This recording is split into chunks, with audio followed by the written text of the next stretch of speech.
আগন্তুক ৰাস পূৰ্ণিমাৰ কাৰণে বাস্তুটিপ হিচাপে আপোনালোকেও ঘৰত সুখ আৰু সমৃদ্ধি আনিবৰ কাৰণে ঘৰৰ উত্তৰ পূব কোণত ঘিউৰ চাকি জ্বলাই দিলে গুৰুৱে দিয়া নাইবা লক্ষ্মী পূজা আপোনালোকে কৰিব পাৰে। ইয়াৰ লগতে বাস্তুৰ অনুসৰি ঘৰৰ সঠিক ভাৰসাম্য ৰাখিবৰ কাৰণে তথা ধনাত্মক শক্তি বৃদ্ধি কৰিবৰ কাৰণে সঠিক দিশত আপোনালোকে এইসমূহ বস্তু ৰাখিব পাৰে। বিভিন্ন সময়ত নাইবা বিভিন্ন প্ৰকাৰে আপোনালোকে আপোনাৰ ঘৰৰ বাস্তু শুধৰাবৰ কাৰণে আপোনালোকে কিছুমান নীতি নিয়ম নাইবা কিছুমান টিপছ বিচাৰি পায়। কিন্তু সেই কামবোৰ কৰিবৰ কাৰণেও সঠিক এটা দিন তথা সঠিক সময়লৈ বহুলোকে অপেক্ষা কৰি ৰৈ যায়। তেনেকুৱা এটা খুব ভাল সময় হ'ব ৰাস পূৰ্ণিমা। আপোনালোকে ৰাস পূৰ্ণিমাৰ সময়ত যদিহে আপোনালোকৰ সঠিক দিশ তথা ঘৰৰ বাস্তু দিশ তথা বাস্তুৰ যি দোষ থাকে সেই দোষসমূহ আঁতৰাব খুজিছে তেনেহ'লে নিশ্চয়কৈ এইসমূহ বস্তু আপোনালোকে ৰাস পূৰ্ণিমাৰ সময়ত ঘৰত ৰাখিব পাৰে তথা নিজৰ দিশসমূহ শুদ্ধ কৰিব পাৰে। ৰাস পূৰ্ণিমাৰ কাৰণে বিভিন্ন ধৰণৰ বাস্তু টিপছ তথা ৰাস পূৰ্ণিমাৰ সময়ত আপোনালোকে ঘৰলৈ কোনসমূহ বস্তু আনিব পাৰে সেই সন্দৰ্ভত কিছু কথা আলোচনা কৰিম। গতিকে আজিৰ এই ভিডিঅ'টো স্কিপ নকৰাকৈ শেষলৈকে চাই থাকিব। নমস্কাৰ, আস্থা ক্ৰিয়েশ্যনৰ নতুন এটা ভিডিঅ'ৰ মাজলৈ আপোনালোক সকলোকে পোনপ্ৰথমে স্বাগতম জনাইছোঁ। আজিৰ এই ভিডিঅ'টিৰ জৰিয়তে ৰাস পূৰ্ণিমাৰ লগত জড়িত কেইটামান বাস্তু টিপছ তথা ৰাস পূৰ্ণিমাৰ সময়ত আপোনালোকে কোনবোৰ বস্তু ঘৰলৈ আনিলে খুব বেছি শুভ হ'ব সেই সন্দৰ্ভত কিছু কথা জনাম। গতিকে ভিডিঅ'টি স্কিপ নকৰাকৈ শেষলৈকে চাই থকাৰ লগতে যদিহে এতিয়াও আমাৰ চেনেলটি ছাবস্ক্ৰাইব কৰি ৰখা নাই তেনেহ'লে প্লিজ চেনেলটি ছাবস্ক্ৰাইব কৰি কাষত থকা বেল আইকনটো প্ৰেছ কৰি ল'ব। প্ৰথমতে কেইটামান বাস্তু টিপছৰ বিষয়ে আপোনালোকক জনাব বিচাৰিছোঁ। প্ৰথমটি হৈছে ঘিউৰ চাকি। ঘৰৰ উত্তৰ পূব কোণত আপোনালোকে এটা ঘিউৰ চাকি জ্বলাব পাৰে। সেই চাকিটোত অলপমান হালধি মিহিকৈ দি যদি আপোনালোকে জ্বলায় তেনেহ'লে খুব বেছি ভাল হ'ব। ৰাস পূৰ্ণিমাৰ সময়তে আপোনালোকে লক্ষ্মী পূজা কৰিব পাৰে।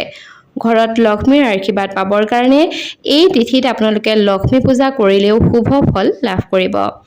ঘৰখনৰ উত্তৰ পূব দিশত ঘিউৰ চাকি জ্বলোৱা তথা লক্ষ্মীৰ পূজা কৰাৰ বাহিৰেও আপোনালোকে বাস্তুশাস্ত্ৰৰ নিয়ম অনুসৰি ঘৰৰ প্ৰত্যেকটো বস্তু আপোনালোকে সঠিক দিশত ৰাখিবলৈ চেষ্টা কৰিলেও ঘৰখনলৈ ধনাত্মক শক্তিৰ প্ৰচলন হ'ব। বাস্তুৰ নিয়ম অনুসৰি যদিহে আপোনালোকে ঘৰত সুখ শান্তি আৰু সমৃদ্ধি বজাই ৰাখিব বিচাৰিছে তেনেহ'লে উক্ত নিয়মসমূহ কৰিব পাৰে। এতিয়া আপোনালোকক জনাব বিচাৰিছোঁ যে ৰাস পূৰ্ণিমাৰ সময়ত আপোনালোকে কোনবোৰ কাম কৰিব তথা কোনবোৰ বস্তু ঘৰলৈ আনিব পাৰে। পৰিয়ালত সুখ শান্তি সমৃদ্ধি বৰ্তাই ৰাখিবলৈ তথা লক্ষ্মীৰ আশীৰ্বাদ পাবলৈ আপুনি দৌল পূৰ্ণিমা তথা ৰাস পূৰ্ণিমাৰ দিনা কিছু উপায় অৱলম্বন কৰিব পাৰে। শাস্ত্ৰৰ অনুসৰি এই তিথিত কিছুমান বস্তু ঘৰলৈ আনিলে মা লক্ষ্মীৰ আশীৰ্বাদ প্ৰাপ্ত হয়। ৰাস পূৰ্ণিমাৰ ক্ষেত্ৰত বহু চেষ্টা কৰাৰ পিছতো যদিহে জীৱনত আপোনালোকে সফলতা অৰ্জন কৰিব পৰা নাই নাইবা বাস্তুদোষ ইয়াৰ কাৰণ হ'ব পাৰে। সেইকাৰণে আপোনালোকে ৰাস পূৰ্ণিমাৰ আগতে এটা ধুনীয়া তোৰণ আনি নাইবা সাজি বাস্তুদোষৰ অতিক্ৰম কৰিবৰ কাৰণে আপোনালোকে ঘৰৰ প্ৰৱেশদ্বাৰত ৰাখিব পাৰে। ইয়াৰ প্ৰভাৱতে আপোনাৰ ঘৰৰ পৰা বাস্তু দোষসমূহ কটা যাব। দ্বিতীয়তে ঘৰৰ উত্তৰ নাইবা উত্তৰ পূব ফালে এটা একুৰিয়াম ৰাখিব পাৰে। এই দিশটো হৈছে কুবেৰৰ স্থান বুলি কোৱা হয়। গতিকে ইয়াৰ ফলস্বৰূপে আপোনাৰ পৰিয়ালটোত সুখ আৰু সমৃদ্ধি বৃদ্ধি পাব। ইয়াৰ লগতে একুৰিয়াম ঘৰলৈ অনাটোৱে ধনৰ আগমনৰ পথ প্ৰশস্তি কৰিব। তৃতীয়তে হৈছে জ্যোতিষ আৰু বাস্তু উপদেশ অনুসৰি আপোনালোকে এই কাম কৰক যে ৰাসৰ আগতেই ঘৰত বাঁহগছ ৰোপণ কৰক। বাঁহগছ তথা লাকি বেম্বো সৌভাগ্য বৃদ্ধি কৰে আৰু এই গছজোপাই নেতিবাচক শক্তিসমূহ আঁতৰ কৰে তথা পৰিয়ালৰ সদস্যসকলক স্বাস্থ্যৱান কৰি ৰাখে। চতুৰ্থতে হৈছে স্ফটিক কাছ ঘৰত ৰখাটো শুভ বুলি কোৱা হয় তথা ঘূৰণিয়াৰ ফলস্বৰূপে যথেষ্ট পৰিমাণৰ সম্পদ আপোনালোকে লাভ কৰিব পাৰিব। কাছই আপোনাৰ পৰিয়ালটোলৈ ইতিবাচক শক্তি কঢ়িয়াই আনিব তথা স্ফটিকৰ উপৰিও আপুনি ধাতু নাইবা স্ফটিক কাছও আপোনালোকে ঘৰলৈ আনিব পাৰে। ঘৰত ড্ৰেগনৰ মূৰ্তি নাইবা ছবি ৰখাটো শুভ বুলি জনা হয়। এইটো বিশ্বাস কৰা হয় যে ইয়াৰ ফলস্বৰূপে পৰিয়ালৰ সদস্যসকল সুৰক্ষিত হৈ থাকে তথা ঘৰত যদিহে ড্ৰেগনৰ এখন ছবি ৰখা হয় তেনেহ'লে পৰিয়ালৰ সদস্যসকলক অশুভ শক্তিৰ কবলৰ পৰা সুৰক্ষিত কৰিব পাৰে। ইয়াৰ উপৰিও আপোনাৰ এই পৰিয়ালটোক লক্ষ্মী বাস কৰে বুলিও কোৱা হয়। ৰাস পূৰ্ণিমাৰ আগতে আপোনালোকে চীনা মুদ্ৰাবোৰ ঘৰলৈ আনিব পাৰে। যেনে ফেংচুই অনুসৰি ৰঙা সূতাত বান্ধি থোৱা চীনা কইনবোৰে প্ৰৱেশদ্বাৰৰ হেণ্ডলত টাঙি দিলে তথা আঁৰি দিলে পৰিয়ালটো সুখ আৰু শান্তি লাভ কৰে।